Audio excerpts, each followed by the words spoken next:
They called it honor, but it was a sentence. Layet stood before the open tomb, wrists already bound in golden chains, the scent of myrrh and rot thick in her lungs.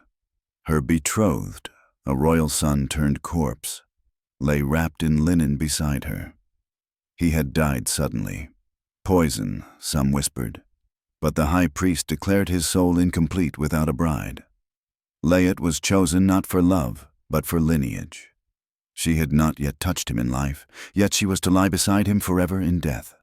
The nobles wept theatrically, casting flowers as if it were a wedding. Only her mother screamed. Her cries were muffled by palace guards, her hands bound before she could claw the priest's throat. Layet did not cry. She held her head high because fear would not feed them. The tomb was carved into the cliffs, lit with torches, guarded by 3 royal seals. Inside, it was colder than she expected. The walls were lined with gold, the sarcophagus towering. She was placed beside it, her chains hooked to a bolt in the floor like a dog meant to mourn. When the stone door sealed shut, the silence swallowed everything. She could hear her own heartbeat, her breath, and then nothing. She didn't panic, not at first. She waited for a god to intervene. She whispered to Isis. She begged Anubis to mistake her for a mistake. But hours passed. The air thinned. Her hands bled. And still, the corpse beside her lay unmoving, taking more space in the world than she ever had. Layet closed her eyes, lips cracking. "I was never his," she whispered. "Let someone hear me who still lives." Somewhere far above, a figure moved in the moonlight. He wasn't a priest or a guard or a hero. He was a thief, one who sought treasure in the tombs of kings, but tonight treasure would whisper back. As he descended into the sands, fingers tracing the outer seal of the burial chamber, he heard something. Not words, not wailing, just breath, faint, strained, alive. His name was Naren. He had stolen rings from pharaohs, blades from shrines, and amulets meant to protect the dead. But tonight, he would steal something sacred, not for gold, not for power, but because someone was buried with her eyes still open, and thieves know how to open things others seal shut. Naren crouched low beside the sealed tomb entrance, fingers pressed against the etched symbols of protection that lined the outer stone. He had seen dozens like it, wards meant to frighten the superstitious, not the desperate. But this one was different. The air pulsed. Something inside the tomb wasn't resting. He wasn't here for rescue. He was here for relics, the kind nobles would trade gold and silence for. But the moment his ear touched the stone, everything changed. There it was, a sound, barely more than breath, but human, alive. He stepped back, heart racing. No one was supposed to be alive inside, not in a tomb this sealed, this cursed. His instinct screamed to run, but something in that breath reminded him of his sister, lost years ago in a riot, her body never found. It reminded him of every silence he hadn't broken. He drew a pry rod from his satchel and began to work. Inside, Layet's strength ebbed. Her tongue had swollen. The air was thick and cruel. Her wrists ached, skin torn beneath the golden links. Her legs trembled when she tried to stand, the chain pulling her down each time like a leash forged by tradition. She knew she would die soon, but she also knew she would not die quiet. She tilted her head back and screamed, not words, just sound. Pain turned to thunder in a throat not meant to hold it. That was the moment Naren struck the final slab. The stone cracked. Dust spilled into the night. A seam split open, and the tomb exhaled a gust of trapped despair. Torchlight flickered behind him. He slipped through the crack, breath held, unsure if he would find treasure or ghosts. The scent hit him first, sickness, incense, fear. Then the movement, not from the dead, but from the girl, chained to the stone, slumped beside the body of a man who had claimed her in death. Her eyes locked onto his. "Please," she rasped. "Don't leave." He should have. He should have backed out, reported nothing, sold the news to a black market scribe. But he didn't. He stepped forward and dropped to his knees beside her. "I'm not here to leave," he said. "I'm here to break things open." She laughed then, hoarse and cracked. "Good," she whispered, "because they buried me in silence, but I want the world to hear me scream." Naren reached into his pouch for a blade, not to harm, but to slice the chains that had held her too long. And somewhere in the dark, the gods who watched over tombs turned their eyes, because this was not the theft they'd feared. This was the one they never expected. The blade met gold with a spark and a hiss, soft as breath but sharp as rebellion. Naren sawed through the chain links at Layet's wrists, each one a relic of a ritual meant to silence her forever. Her skin was blistered beneath them. Blood dried in thin lines down her forearms. When the last chain clattered to the floor, she didn't collapse. She stood, wobbling, swaying, but upright. "I can walk," she said, though her knees betrayed her. Naren caught her, letting her weight rest against him for just a breath. "We don't have long," he whispered. "Tomb guards patrol by sunrise." She nodded, already limping toward the narrow crack in the tomb wall. But before she could step through, she turned back, to the corpse of the man they'd bound her beside.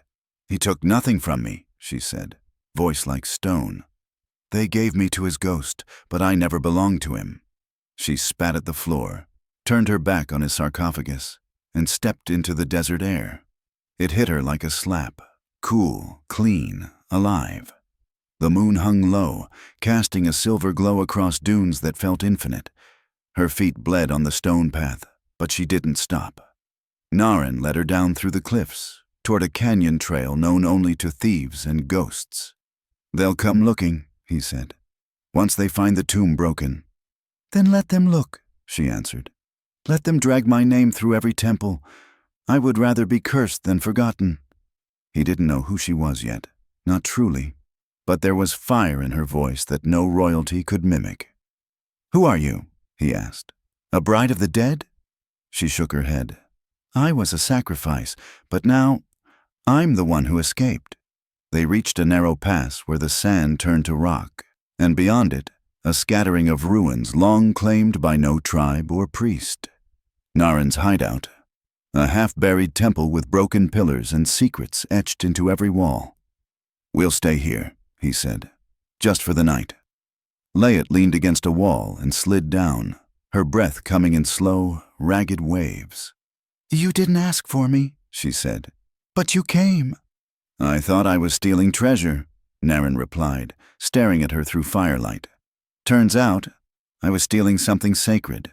She didn't smile, not quite, but she didn't cry either. In the quiet, beneath a ruined ceiling open to the stars, a girl once buried as property sat awake, reborn in the arms of a thief. And the world, for the first time, had no chain strong enough to hold her. By dawn, the desert was already speaking. Word of a broken tomb, desecrated chains, and a missing burial bride traveled faster than any camel could ride. In the temples, priests whispered of blasphemy.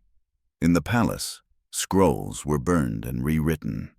And in the underworld of thieves and exiles, the name Layet spread like wildfire, a girl who'd walked out of death's mouth with her chains in her hands. But in the ruins beyond the canyon, where Naren kept his shelter hidden beneath shattered idols and sand-worn stones, Layet sat silently beside the fire, cradling her blistered wrists. She didn't speak of gratitude. She didn't weep. She simply watched the sunrise with a stare that could turn stone to ash. "They'll come for you," Naren said, handing her a flask of water. "They won't let you go that easy." "Let them come," she murmured. "They sealed me with a corpse. Now I want them to know I'm still breathing." Naren had spent his life stealing from the dead. Amulets, scrolls, ceremonial blades. But he had never stolen something that could speak back. And now, watching Layet, he realized he hadn't just stolen a girl, he had broken open a kingdom's lie. "Why you?" he asked. "Why did they choose you to die with him?" She looked at him, and for the first time, her voice cracked. "Because I was born with the wrong blood in a noble house. My mother was a concubine. My name carried status, but not value. So they dressed me in gold to hide the fear in their own eyes."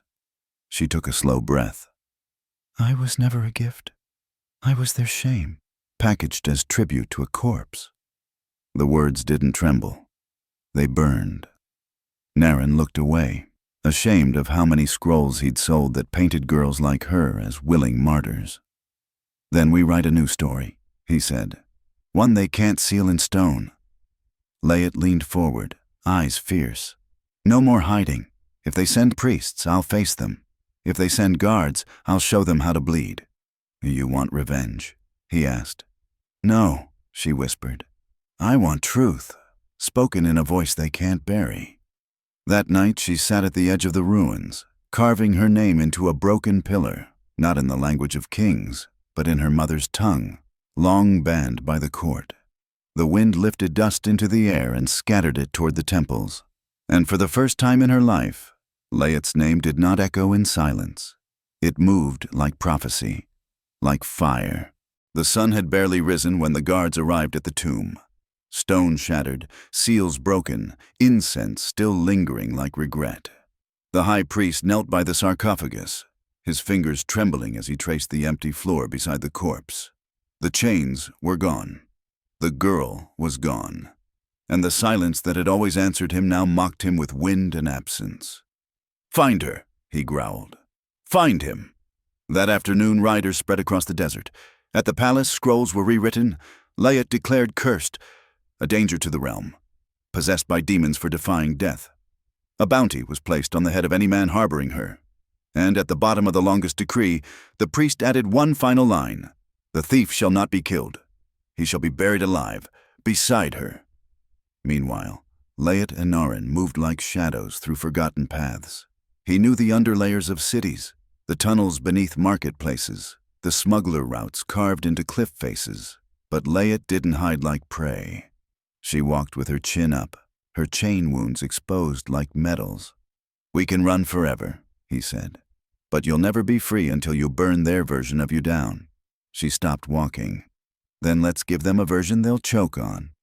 In a border town filled with spice traders and spies, Layet stood atop a broken pillar in the public square. She had no robe, no title, no soldiers. Just her voice. They buried me beside a man I never loved, she shouted. They chained me in gold and called it holy. But I am not holy. I am not theirs. I am the girl who walked out. A hush fell. Naren watched from the shadows, hand on the hilt of a stolen blade. He knew it was a death sentence, but he also knew a spark when he saw one, and the crowd was starting to shift. Murmurs turned into questions. Heads turned toward temples with distrust. One woman stepped forward, then a second. Then a child tugged at his mother's dress and whispered, "She's real?" "Yes," the mother replied. "And now we are too." That night the town was burned to the ground by temple guards, but not before Layet and Naren escaped into the cliffs, bloodied but unbowed. "They'll keep chasing," he said. "Then let them chase," she replied. "The desert has no masters, and neither do I." She wrapped her cut hands in cloth, kissed the tips of her fingers, and pressed them against the rock behind her. "Everywhere we go, we leave truth." And Naren, who had once stolen treasures for profit, now stole time, space, and silence for her voice to rise. They carved her name out of scrolls. They scraped it from temple walls. They ordered her birth records burned, her image removed from every preserved carving. But still, it spread. Layet, the girl who rose from the tomb. The name moved not in ink, but in firelight, whispered in corners of markets, etched into children's games, painted in dust across hidden doorways. She was no longer a girl. She was a crack in the stone, and through that crack, the truth was bleeding. Deep in the salt cliffs, Layet and Naren took refuge in an abandoned mine once used by pharaohs to smuggle lapis lazuli. Now it held stories, carved by rebels into its walls, records of women who had vanished, men executed for love, villages starved for disobedience. Layet read each one aloud, as if summoning the dead back to stand beside her. "I'm not the first," she said, "but I'll make sure I'm the last they bury this way." Naren had seen courage in many forms, rage, revenge, sacrifice, but never like this. Layet didn't want to kill kings. She wanted to remove their masks. He watched her climb onto the ledge that overlooked the valley and speak not to a crowd, but to the sky. "They called me cursed," she said. "Then I'll be the curse they fear in every shadow." That night, a trader arrived with news. The palace had named her a demon, accused of corrupting priests, twisting magic, and calling on gods long banished.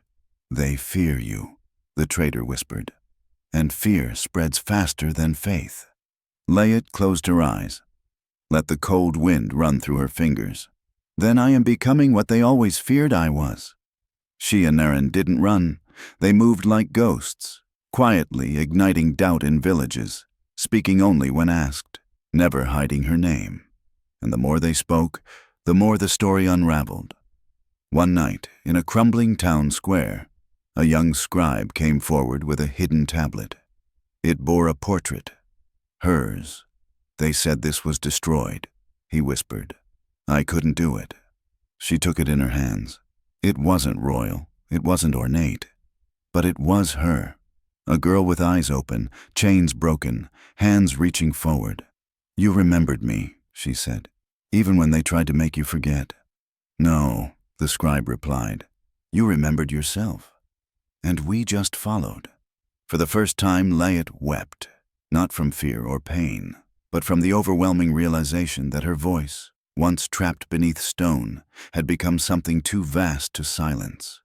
A storm in the minds of a kingdom, a name that lived without permission. They came in the dead of night, torches dimmed, blades drawn, feet soft against the sand. Not an army, an order. Silent priests turned hunters, faces painted with ash and vengeance. The high priest had failed to stop her voice, so now he sent shadows to erase the source. Layet and Naren were asleep beneath the stars, backs to a stone ledge in a forgotten canyon when the first arrow hit the rock beside them. Naren rolled instinctively, drawing his blade, shielding Layet with his body. She did not scream. She rose, fast, eyes wide, breathing steady. "How many?" she asked, already moving. "Too many," he said. "They want your story buried again. Then let's give them a tale they can't survive." The two darted through narrow crevices, feet trained to read the desert's language. Behind them, footsteps multiplied, the sound of vengeance too proud to stay hidden.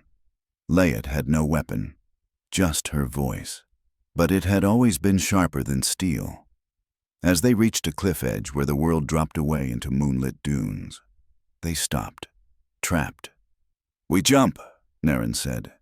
"It's too steep," she argued. "So is death." He took her hand.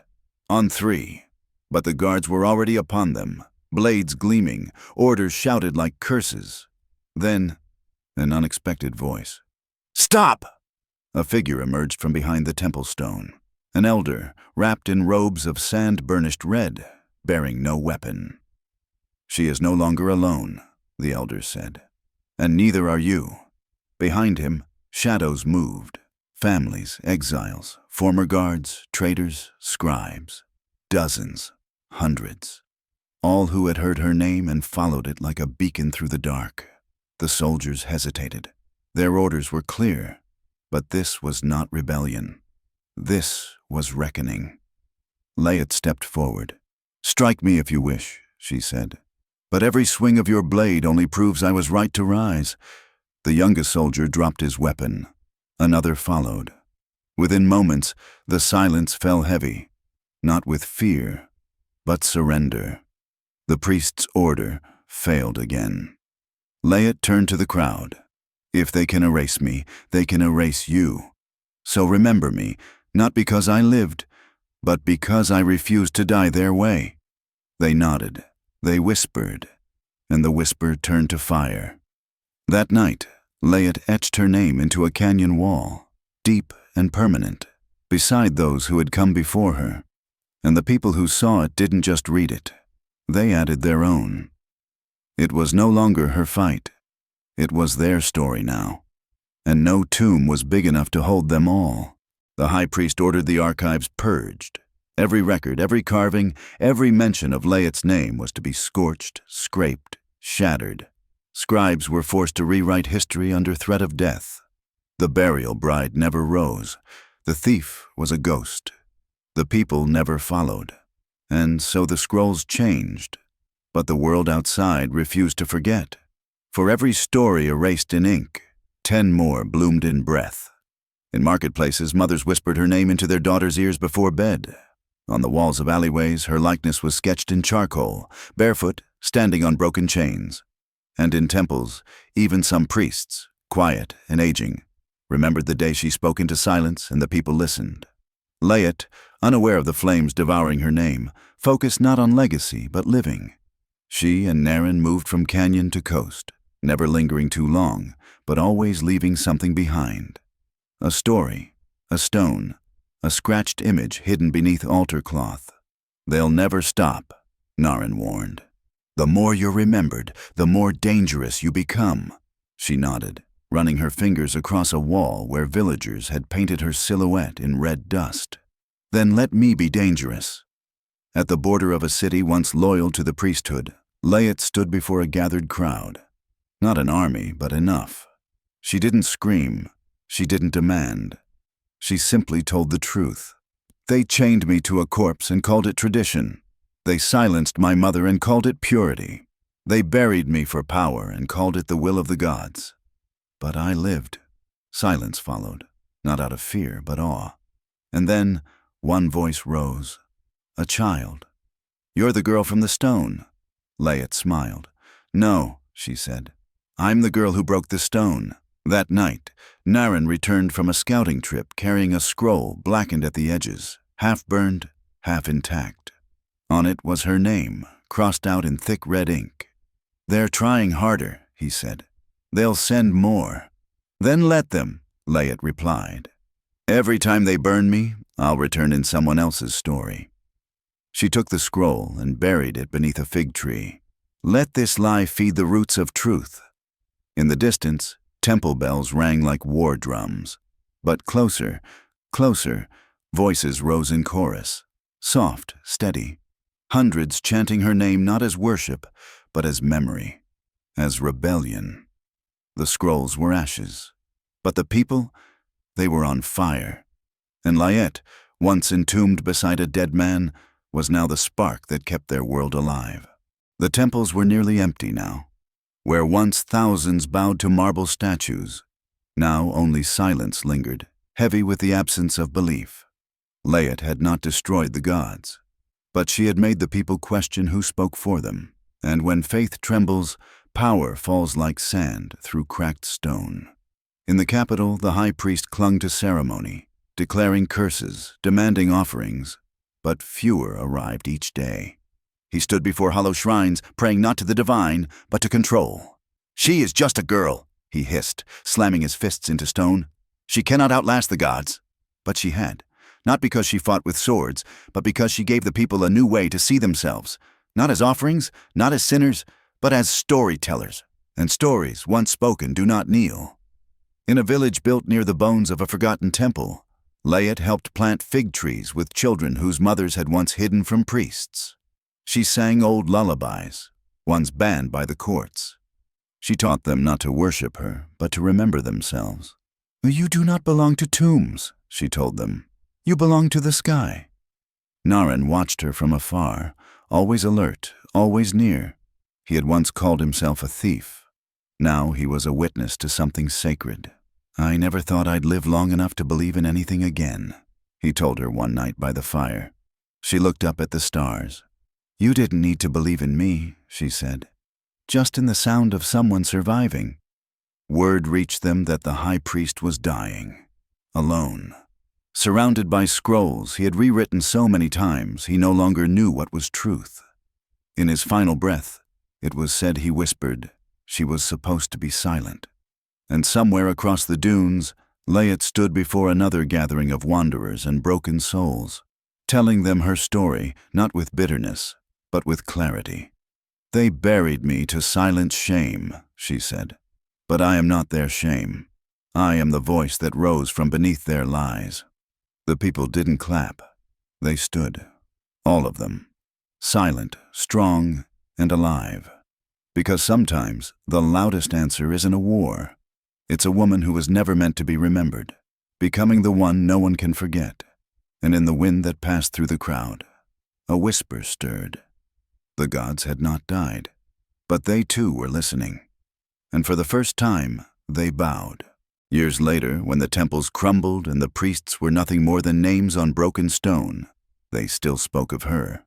Not in palaces, not in scrolls, but in firelight, in lullabies.